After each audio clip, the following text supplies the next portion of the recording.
Hey y'all, Terry Gigi here. I'm out on the porch and I realized that I vlogged yesterday and I said I would get it together this weekend, or I thought I would. So it's Saturday. I have to finish the video. So I thought I would chat with you a little bit here. I'm on the porch. I'll spin around if I don't get myself caught in the cord. This is the back part where the couch is, and this goes around. There's the windows, there is the doors, my new flowers by the door, and then there back there is the that thing Scott put up, that screen to block my messy neighbors, and my picnic table. And then it goes on around. I should show you my hydrangeas. They're all starting to bloom. I'm so excited. We got a new fence, finally got our fence put up from the hurricane, and we planted all white hydrangeas out there, but they're just, doing some things. I mean, they're getting ready to bloom, but it'll be a couple of weeks. My landscaping that I showed y'all last year in March that my friend Deanna and I did is looking good. We just added things to that. So maybe I'll show you that, but actually no, I don't have the ground cover on yet, or the mulch, and so it doesn't look that great.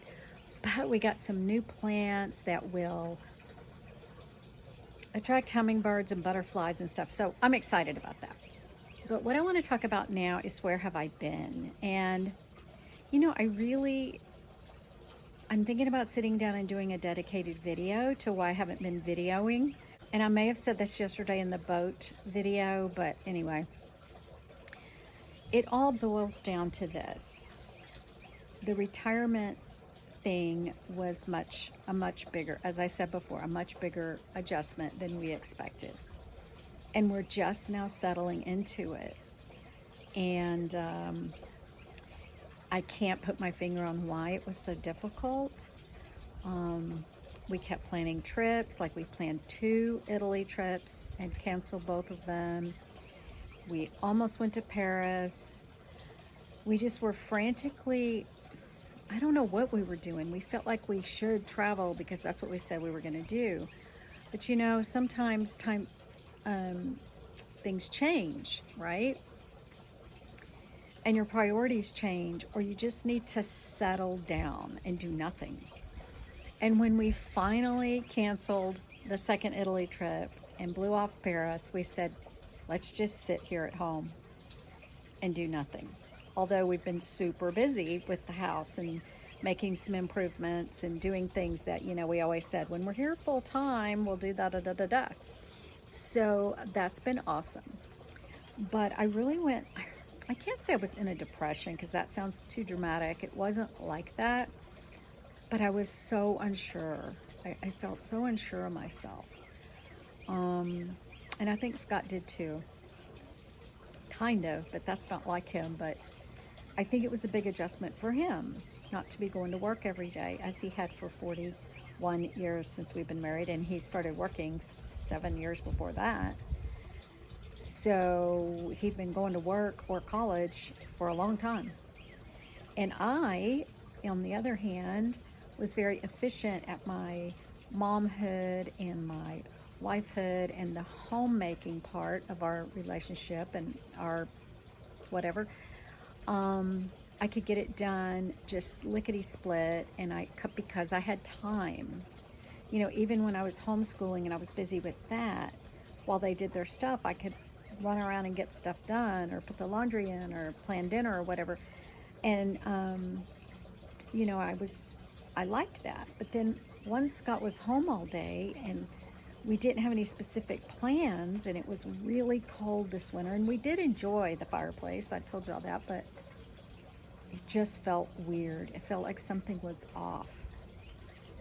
And as soon as we just stopped going online, stopped looking at travel, and just said, let's just don't do anything, everything got calm.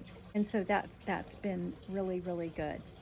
And so I think we're over the hump for sure. And we are going on a cruise in September. but it's because his sister and our brother-in-law and Scott's parents are going, and we felt like it was important for us to go with them because they go all the time together and we never go. We've been once with them, but we decided to go. So that was like a no big deal. Drive to Galveston, get on the ship, 7 nights later, get off the ship, you're good. There was no huge planning, and it's a chill vacation. So we're doing that with them. We have been to Texas twice, I think, since Scott retired, and we're going again next week. Next week, we're just going to Houston. We're not going to go all the way to Austin and San Antonio because our grandkids, Luke has a cello concert on Tuesday, and Layla's violin concert, the end of the year, is on Thursday. So that's exciting. And then a week later, my friends from Florida are coming, and 2 weeks after that, Lexi and Lorelai are coming for a whole week. So our summer stuff is starting. So I guess, and I just couldn't pick up my camera to do a video. I just couldn't do it. It just felt daunting. It felt hard. It felt, first of all, I didn't know what I would say. And I'm the kind of person, I can't get on here and pretend to be happy. If I'm off, I'm not doing a video. That's just how I feel. And I know some people wrote me and said, "Where are you?" And most of the messages were nice, but some of them were almost like, we have a contract and you're not holding your end up. And I kind of get that, but you just don't know what someone's going through, and you just don't know. And I can even tell you right now, I can't put my finger on it. I don't know what it was. It was a lot of prayer that helped me out of it. But let me share something with you that I just read. Oh, let me share something else. One thing that really helped me was at our new church that we've been going to. It's not new anymore because we've been going there now since December, but there's a writing class that I've been taking, and I've learned so much from that class. Now, I feel like maybe I've already shared this because I can't remember what my last video was back in, I don't know when. Anyway, it's about journaling. And I thought, oh, well, I already do that. I prayer journal. I do artwork and stuff like that, so I don't need to journal. But what these ladies were talking about as part of your writing process or whatever is journaling, just free writing. And I thought, well, that's a waste of time. I'm too efficient for that. Well, I just picked up this journal I'd had in my stash for a long time, years, and it was empty, it was blank. And I started journaling like that. And I will tell you that it's so cathartic, it's so revealing if you have the nerve to do it. Because you're always afraid someone might see it, someone might read it, and all that. And that's fine. I'm going to get rid of it. As soon as I finish this book, I'll get rid of it.